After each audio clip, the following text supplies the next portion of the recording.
Whose physique is better, professional bodybuilder Chris Bumstead's or calisthenics athlete Chris Heria? It seems like a very simple question, but the answer will be, as usual, a little more complex. And the first thing we will do is to evaluate different types of physique from thin to athletic, from the point of view of female interest. To do this, I checked out scientific articles on plastic surgery, various magazines with great statistics like Men's Health, and also other scientific columns who have done their research in this area. Sometimes these studies were simply shocking in their depth, and surprisingly enough, almost any anonymous survey of even small groups of girls in most countries showed very similar results. For example, blogger Joe Fazer noticed that he and his friends have very different body types and decided to do a survey on the street in which girls had to choose their favorite option and give their score for the best body in their opinion. I note that guys did everything very competently and cropped photos so that it was visible only the physique and not their faces, because according to the statistics, girls first of all look at the face and consider the face as the main parameter in choosing a partner. The result may shock you, but the most pumped up guy only got 1 vote. The totally shapeless column got 4 votes. In second place were the totally ordinary James with 6 votes, and the first place was Jack with 25 votes. As you can see, when choosing girls evaluated sharp physique, not muscle volume. And according to this study of 9,000 people, the most attractive is a percentage of subconscious fat somewhere in the range of 12%. It should be understood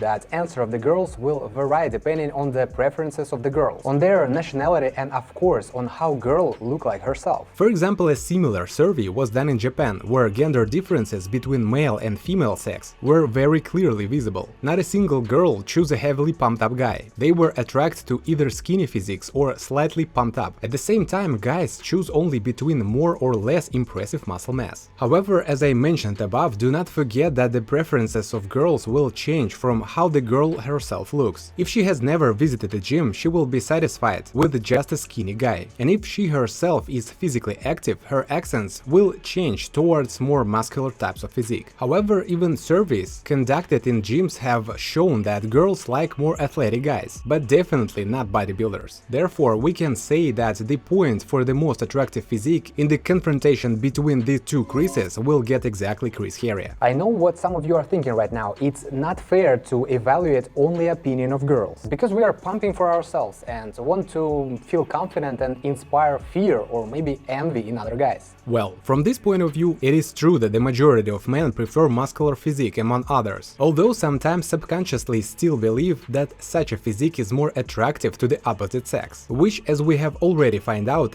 is misconception. But nevertheless, for a man and for self-perception, muscles are an expensive status accessory, which must be earned. Objectively, such an accessory definitely attracts more attention. This is evidenced by countless pranks with bodybuilders walking on the streets without t-shirt. So this score goes definitely to Chris Bumstead. Now let's talk about which physique is healthier in terms of longevity. And it's really quite obvious. Excess muscle mass is not beneficial to the body, and this is why we often cannot achieve this shape without the use of additional stimulators. In addition, according to all nutritional studies, eating smaller meals is better for your health than eating more frequently, despite the common myth that this is somehow supposed to lower your metabolism. In addition, it is perfectly natural to use periodic fasting, and we have been using similar schemes with our clients for a while now. But let's not focus on nutrition. Let's outline what's fundamentally different between our two Chrises. It is no secret that both athletes are 100% engaged with weights, but in the case of bodybuilding, the weights on the bar will be much larger, while in the case of calisthenics, they serve only as an additional weight, as most exercises are performed primarily with their own weight. It is also worth noting that the vertical load on the spine in calisthenics is practically absent, while in bodybuilding it is quite significant. Bodybuilding certainly has its positive aspect, such as slowing down the loss of muscle mass after the age of 30 due to the constant muscle stimulations, reducing the risk of osteoporosis and arthritis, and having a very strong effect on self-esteem. But calisthenics also offers these benefits. However, it does not have the disadvantages of bodybuilding, such as hormonal disbalance, high food consumption, and higher risk of injury. In comparison, calisthenics is certainly preferable for health, and Chris Heria will get his point again. All this cool, but what to do with this muscle? muscles, how to use them in real life, and which body gives us more advantages. Let's find it all out. You probably thought that I'm going to praise calisthenics, but not everything is so obvious. On the one hand, yes, calisthenics is definitely much more functional. Our clients regularly upload their achievements to the general chat. Someone has done the first pull-up, someone has done the first muscle-up, and someone already holds the front lever or even doing steps in the back lever. But let's be honest, in real life, where we sit at a computer from 8 to 12 hours, it is not really useful. So whether it is calisthenics or bodybuilding, it's going to be hard to find any clear benefits on the side of real-life usefulness. If you are like Hafthor Bjornsson in your childhood and have to live in the village and carry huge stones, then most likely bodybuilding is your choice.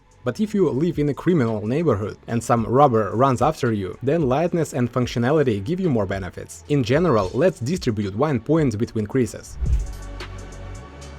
And final, in my opinion, very important comparison is which type of body is easier to achieve and maintain. After all, what's the point of training and big muscles if you don't plan to look like that most of your life? And I will point out right away that bodybuilders are often much more scientifically educated in terms of biochemistry, nutrition and pharmacology than calisthenics athletes, even the top ones. For that reason, I will add this point to Chris Bumstead. But somehow, even considering the knowledge of bodybuilders, maintaining huge muscles for a lifetime would not just be physically difficult but expensive, while the physique of Chris Heria, even taking into account the elements and all the functionality, can be maintained with 3 workouts a week and not super strict 3 meals a day. This information is not from my head, but from the words of Chris himself. What to say about the size of Bumstead and compare it to Chris Heria? In the first case, it is year of diets, crazy training, regime, discipline and of course genetics, while Chris's body is achievable for anyone who understands the basic of proper nutrition and is able to devote 4 to 5 days a week to getting in shape and 2-3 times a week to maintaining it. At the same time, from a financial point of view, you do not always need to spend money not only on food but even on gym membership. In general, there is a confident victory and a point to Chris Heria. According to the result, I can say that at least before choosing a particular sport for yourself, it would be good to answer the question, why? If bodybuilding is your life goal and career, definitely try it. But if you want a sport for life, which will positively affect your health and shape, in which you can maintain for many years and even be more attractive to the opposite sex, calisthenics is what you need. Well, if you like this video, also watch our previous one about why Chris Heria hasn't progressed further and has been at the same level for years.